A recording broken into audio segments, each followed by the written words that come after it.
თქვენ იყავით სახალხო დამცველის მოადგილე, მაშინ როდესაც ბატონი სოზარი იყო სახალხო დამცველი, ხო? 7 ნოემბერს მაგალითად ხედავდით ჩვენ რომ მთელი აპარატი, მათ შორის სახალხო დამცველი მოადგილეები იყავით 7 ნოემბერს გარეთ. და არ იყავით პრემიერ-მინისტრთან, რამდენადაც ცნობილია. თუ იყავით და არ ვიცით. ეხლა გეტყვით, ესე იგი 7 ნოემბერს მე ვიყავი ოფისში.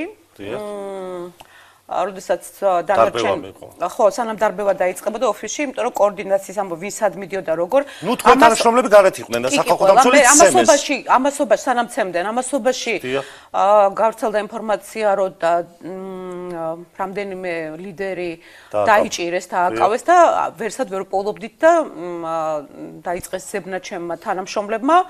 და ერთ-ერთი მე მგონი სადღაც რომელიღაცა პოლიციაში არ შეუშვეს და მივხვდით რომ იქ იყო და წინააღმდეგობას უწევდნენ ჩვენ თანამშრომლებს და მე წავედი. გასაგებია გაყვეთ.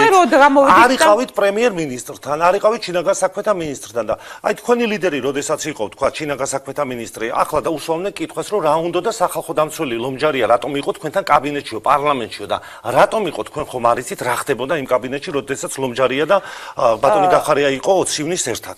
მოდით ესეთი რამე ვთქვათ ჯერ ერთი არანაირი კაბინეტი შინაგან საქმეთა ministrs პარლამენტში არ ქონდა. ვიცე-სპიკერის ოთახში ყოფილა. არ ვიცი ახლა როგორ შეიძლება ნახეთ, ახლა ნახეთ რა თქვენ რა სიტყვავთ. შინაგან საქმეთა ministri იმყოფებოდა პარლამენტის შენობაში დეპუტატებთან და პრემიერ-მინისტრთან და დანარჩენ ადამიანებთან ერთად და ასევე იყო იქ სახალხო დამცველი, რომელიც არის კონსტიტუციური თანამდებობა.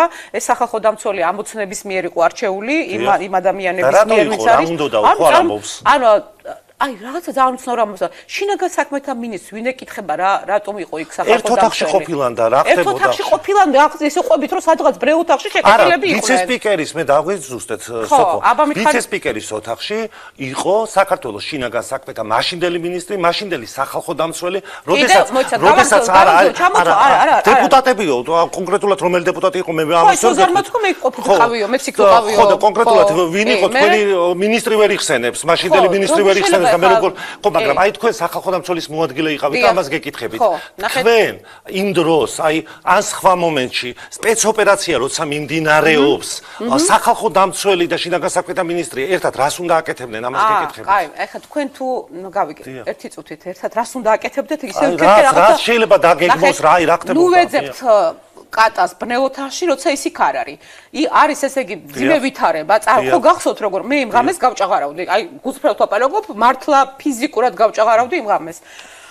ესე იგი არის დაძაბული ვითარება, არ ვიცი ვის ეძინა იმ ღამეს, ძალიან დაძაბული ვითარება. მე ჩვეულებრივ ერთი მოქალაქე ხა თანამდებობის პირებს როგორ რა მდგომარეობაში ხნა ხო წარმოგიდგენიათ.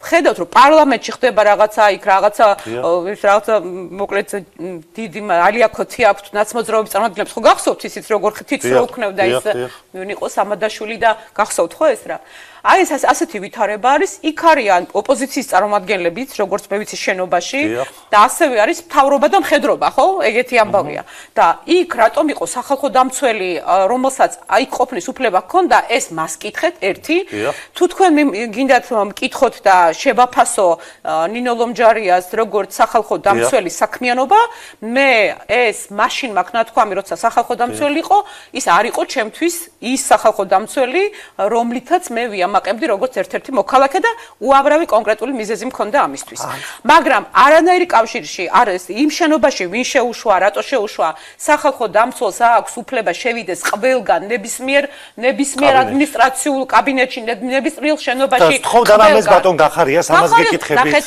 კიდევ ერთხელ გეუბნებით მე წარმოგიდგენთ ნახეთ როგორი ამბავია არის უამრავი ადამიანი ოთახში და აქვე არის სახალხო დამცველიც აქვე არის დანარჩენი აღმოჩნდა სოზარი ნახევარი დეპუტატები ნახევარი დამალული ნახევარი იქ არის ასევე პრემიერ-მინისტრი ბახტაძე იყო მაშინ პრემიერ-მინისტრი და სახალხო დამცველს იქ ყოფნის უფლებაზე თუ ალაპარაკი ნამდვილად ჰქონდა, იმიტომ რომ მას აქვს უფლება, სადღაც რაღაც მოლაპარაკება უნდა დაწყებულიყო როგორ ჩანს, ან რაღაცა გადაწყვეტ როგორ უნდა მართულიყო ეს სიტუაცია, ან როგორ უნდა განემუხტა, შეიძლება ამაზე მსჯელობდნენ. კითხეთ, მოიწვეთ ნინო ლომჯარია, დარწმუნებული ვარ, მოვა საზოგადოებრივ მაუწყებელი ხარ. აუცილებლად კითხეთ. მაგრამ